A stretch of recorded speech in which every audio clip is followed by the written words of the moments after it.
Everyone, how are you? I hope you are well. चलिए आज की क्लास में हम लोग चर्चा करेंगे। आपको हम फिर से एक बार रिमाइंड करवा दें कि प्रीवियस वीडियो में कल के वीडियो में हम लोग चर्चा किए थे किनका, स्टील और येट का, और ऑलरेडी हम लोगों का छूटा हुआ था। तो आज हम लोग ऑलरेडी से शुरू करते हैं कि ऑलरेडी का यूज़ कहाँ करते हैं। When work has done then already is used। ध्यान दीजिएगा, जब काम क्या हो, कंप्लीट हो चुका हो पहले, जब काम क्या हो, कंप्लीट हो चुका हो पहले, तो ऐसे कंडीशन में हम लोग ऑलरेडी का यूज़ करते हैं। जैसे एग्जांपल लेते हैं, the moon is already out, कि चंद्रमा अस्त हो चुकी है ऑलरेडी, यानी पहले अस्त हो चुकी है, तो काम ऑलरेडी क्या हो चुका है, कंप्लीट हो चुका है। या फिर दूसरा एग्जांपल लेते हैं हम लोग, be quick we are ready, we are already late. Be quick, जल्दी करो, हम लोग पहले से ही क्या है, लेट है। ऑलरेडी काम क्या हो चुका है, पहले से डन है। अब आइए फिर से आज हम रिपीट कर दें हम आपको, टेल, स्टिल और ऑलरेडी का एक मिक्स सेंटेंस लेके कि कब आप किसका कहाँ सही यूज़ कर सकते हैं। आइए एक मिक्स सेंटेंस लिए हम आपको यहाँ, you haven't seen the Taj Mahal yet, you haven't seen the Taj Mahal yet. कहता है इस वाक्य में, आप ताजमहल नहीं देख चुके हैं अब तक, आप ताजमहल अब तक नहीं देख चुके हैं, अर्थात काम स्टार्ट नहीं हुआ है, आप नहीं देख चुके हैं। तो जब वर्क स्टार्ट ना हो तो हम लोग क्या यूज़ करते हैं, येट का। दूसरा एग्जांपल उसी का, I have already seen it, मैं तो पहले देख चुका हूँ, यानी काम क्या हो गया है, पहले already, I have already seen it, यानी मैं पहले देख चुका हूँ, काम पहले कंप्लीट है। तो जब काम क्या हो, ऑलरेडी कंप्लीट हो, तो हम लोग क्या यूज़ करते हैं, ऑलरेडी का। अब आइए नेक्स्ट पार्ट देखते हैं, I still have those photos in my mobile, अब तक मेरे मोबाइल में वो सारी फ़ोटोज़ हैं, वो सारी फ़ोटोज़ हैं। तो अब ध्यान दीजिएगा कि फ़ोटो क्या है, पहले से मोबाइल में है और अब तक है, अर्थात काम क्या है, कंटिन्यू है। तो जब क्या हो, वर्क क्या हो, प्रोसेसिंग हो, अर्थात काम क्या हो, रनिंग में हो, तो स्टिल का यूज़ करेंगे। वर्क पहले से डन हो तो ऑलरेडी का यूज़ करेंगे, और जब वर्क स्टार्ट भी ना हो तो ऐसे कंडीशन में हम लोग क्या करेंगे, येट का यूज़ करेंगे तक के लिए। चलिए आज एडवर्ब का लास्ट क्लास होगा, इसमें कुछ इम्पोर्टेंट पॉइंट्स के बारे में, चूँकि यूजेज आपका यहाँ ख़त्म हो गया, अब कुछ इम्पोर्टेंट पॉइंट्स के बारे में आज आपको हम बतलाते हैं जो काफ़ी यूजफुल है, खास करके कंपटीशन वालों के लिए। और कंपटीशन में अक्सर इस तरह का प्रॉब्लम दिया जाता है, और आपको वाक्य देख के ऐसा महसूस नहीं होगा कि कहीं ना कहीं एरर है, आपको सेंटेंस बिल्कुल करेक्ट दिखेगा। आइए फर्स्ट स्टार को देखिए नोट में, if adverb of time as, जैसे morning, noon, night, week, dot dot etc, ये सब क्या हो गया आपका adverb of time, is used after, आपको केवल 4 वर्ड्स याद रखना है, all, next, last and this. ये 4 वर्ड्स को याद रखिएगा। हम प्रीपोजिशन की क्लास में भी इनका चर्चा करेंगे, लेकिन अभी हम लोग एडवर्ब पढ़ रहे हैं, तो एडवर्ब में इनकी क्या भूमिका है इसके बारे में पढ़ेंगे। कहता है यदि कोई एडवर्ब ऑफ टाइम के बाद क्या यूज्ड आफ्टर, किन के बाद, all, next, last and this, अर्थात इनके बाद कोई एडवर्ब ऑफ टाइम का यूज हुआ हो,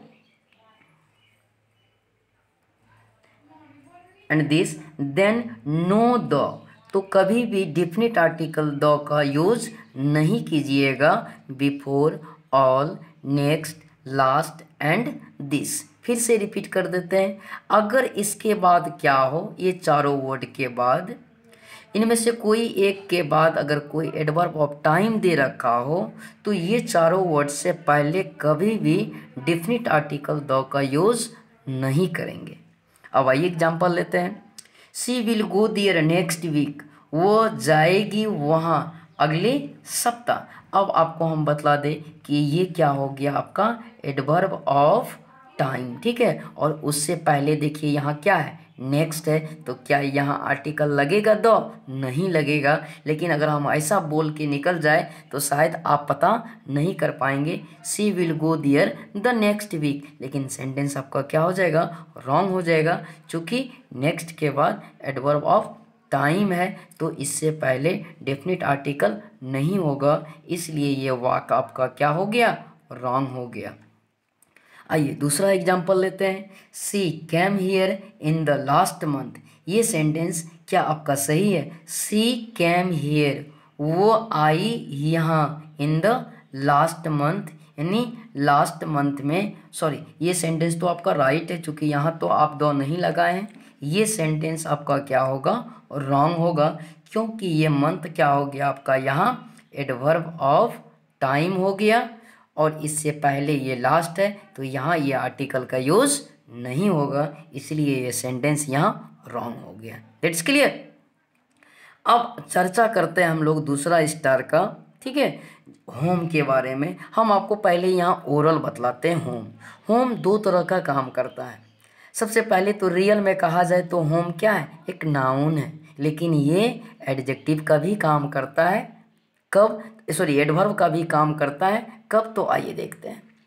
home is really noun but when any possessive adjective, ध्यान दीजिएगा कि होम क्या है? रियली नाउन है, लेकिन जब कोई पॉसेसिव एडजेक्टिव जैसे my, your, their dot dot etc is used before home, अगर कोई पॉसेसिव एडजेक्टिव ऑलरेडी आपको केस के टॉपिक में पढ़ा चुके हैं, आप वहाँ से इनका टेबल देख ले कि कौन कौन पॉसेसिव एडजेक्टिव होता है।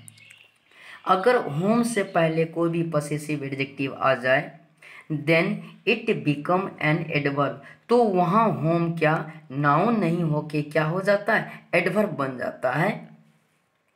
फिर से रिपीट कर दें हम आपको कि अगर ना होम क्या है? रियली नाउन है, बट अगर इस होम से पहले कोई पॉसेसिव एडजेक्टिव आ जाए तो ये क्या बन जाता है? एज एन एडवर्ब बन जाता है। अब आइए थर्ड स्टेप में हम लोग, थर्ड स्टार में, when home is used as an adverb, जब क्या हो? होम का यूज एक एडवर्ब के तरह हो, देन प्रीपोजिशन